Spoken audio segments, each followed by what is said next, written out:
Sobat Diet Kalori, bertemu kembali dengan saya Erwin Eka, founder dari dietkalori.co.id. Nah, pada video kali ini kita akan membahas tentang mengobati PCOS ya atau Polycystic Ovarium Syndrome dengan cara menurunkan berat badan. Nah, PCOS sendiri ini merupakan gangguan hormonal ya yang ironisnya cukup banyak terjadi pada wanita dan bagi mereka yang memasuki usia produktif, dan ini ya berkaitan dengan program atau berkaitan dengan kesehatan reproduksi, di mana indung telur ya menghasilkan kumpalan kecil cairan ya atau yang sering disebut sebagai folikel, dan gagal untuk melepaskan sel telur secara teratur, dan ini biasanya merupakan atau akumulasi dari gangguan siklus menstruasi yang terjadi ya. Jadi siklus haid yang tidak lancar, terus kemudian bahkan ada yang sampai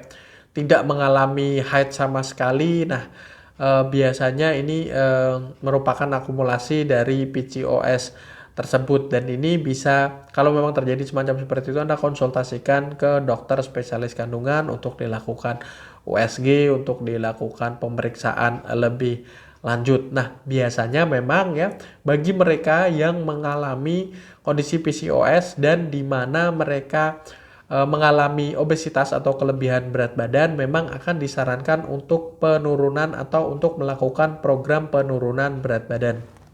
Ya, ditemukan fakta bahwasannya bagi mereka yang mengalami berat badan berlebih dan PCOS ya, terdapat kolerasi ya cukup kuat. Jadi mereka yang mengalami PCOS antara 30 sampai dengan 75% biasanya mengalami juga kelebihan berat badan seperti itu. Dan juga bagi mereka yang mampu untuk menurunkan berat badan, maka terdapat persentase yang cukup besar ya sampai dengan 10% untuk mengembalikan proses ovulasi ya atau pelepasan sel telur dari indung telur secara sehat ya. Jadi tidak PCOS tadi. Jadi prosentase ketika Anda mampu untuk menurunkan berat badan berkaitan dengan PCOS yang terjadi ya bisa menyembuhkan sampai dengan 10%.